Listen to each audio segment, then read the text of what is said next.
السلام عليكم، نتمنى تكونوا بخير وعلى خير. اليوم بغيت نحضر كريسات، غنحضر معكم بالحليب ولا بلا حليب. تنحتاج المقادير. عندي هنا نص كاس ديال الزيت، نص كاس ديال السنيده، جوج كيسان ديال العنبه ديال الماء. اللي بغى يدير كاس حليب، كاس ماء. انا عندي معلقه هنايا كبيره ديال الحليب غبره.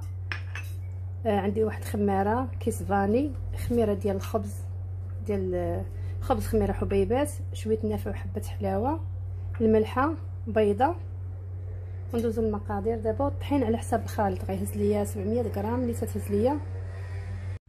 تديروا البيضه هي الاولى، حسابته غير غنديروا غير البيض ونخليه الصفر. درت بيض بيضه، غندير معاه السنيده، نص كاس ديال السنيده،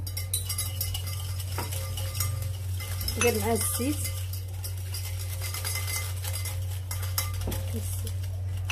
درت النافع وحبه حلاوه، ندير كاس ديال الماء، نخلط مزيان، ندير الخميره هنا معلقه كبيره ديال الخميره، معلقه كبيره ديال الخل،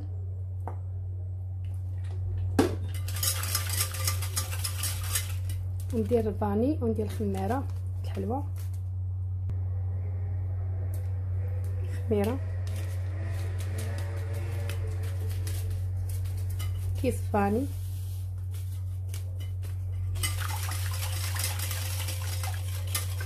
حليب،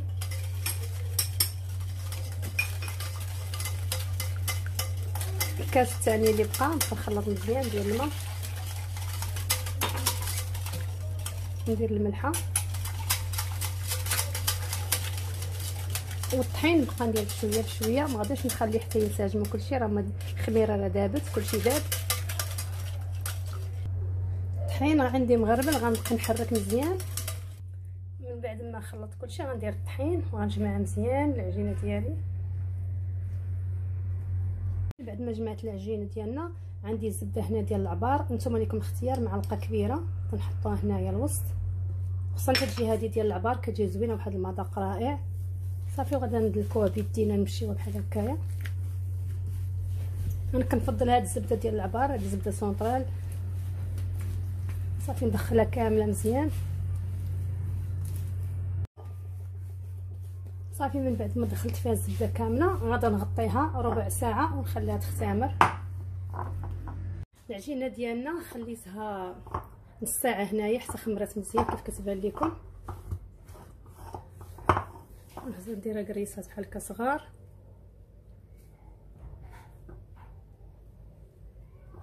نحط في الارض.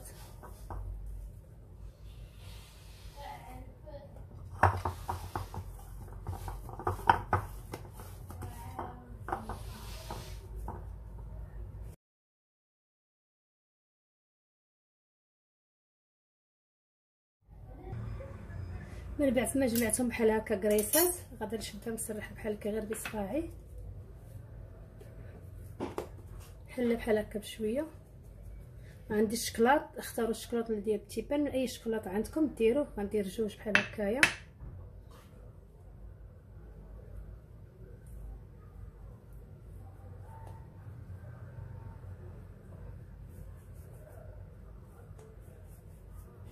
تكون مسدوده من التحت بحال هكايا.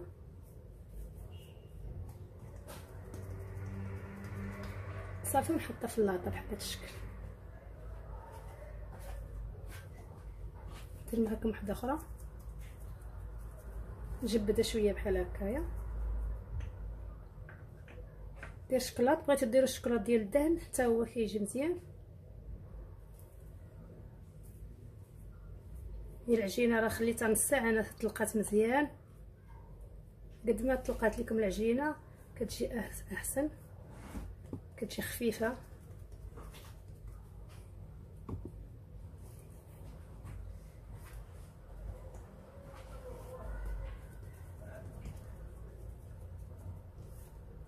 جبدوا شويه.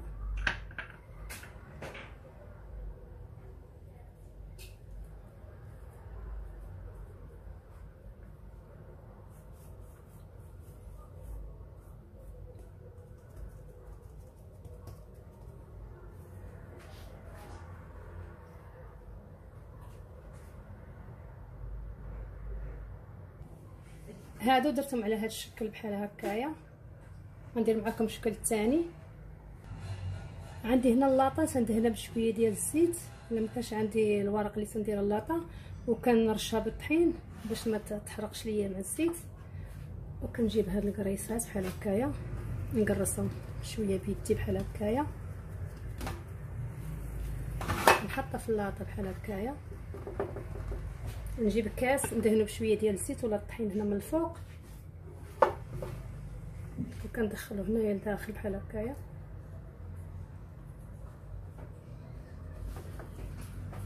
صافي وكنبقى نورك عليه بيدي. كنديرو صقيبه هنا الوسط،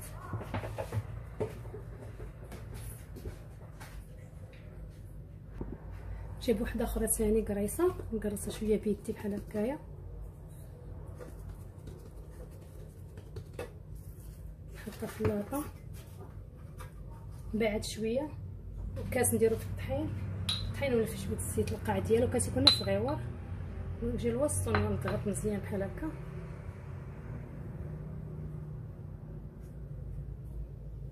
صافي كندير حفيره هكا الوسط.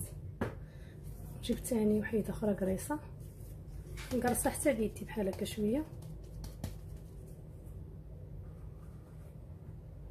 دير الكاس صغيور، اي حاجه بغيتو ديروا بها نتوما ديروا. نورك مزيان الوسط.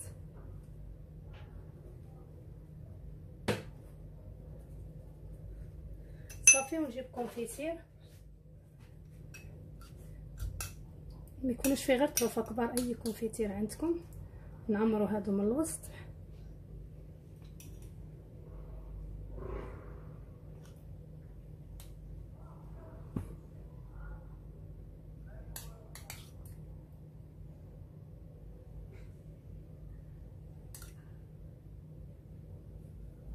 صافي نستمر بحال هكا نكمل معكم.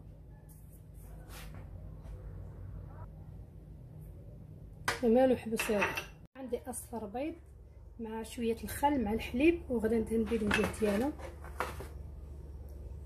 هادو ما تعمروش الكونفيتير بزاف، دابا ما خامرين عندي، دهنلهم غير الوجه ديالهم بحال هكا. كتغلبوا الحليب على الصفر. صافي نستمر بحال هكا تنكملهم. هاتو حتى هما ندهن لهم الوجه ديالهم.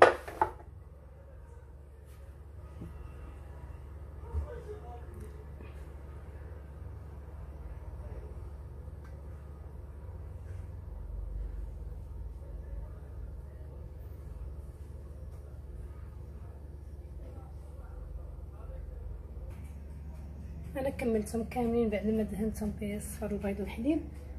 هما خامرين دابا، خليتهم خمر مزيان. عندي الفران سخون، غنديرهم يطيبوا ونتلاقاو ان شاء الله ملي يطيبوا. من بعد ما طابوا هادو عندي كونفيتير وعندي كاوكاو هنا مهرمش. كما كيبقى لكم الاختيار، غادي ندهن لهم الوجه ديالهم بالكونفيتير ولا العسل اللي بغيتو نتوما ديروا. صافي نرش عليهم هاد الكاوكاو. من بعد ما طاب قريصات او بريوش صراحه راه كيجي هشيش وكيجي رائع.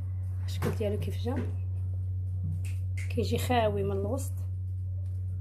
صراحه راه اقتصادي ونتمنى يعجبكم. الا عجبكم اشتركوا عندي في القناه وبسلامه عليكم.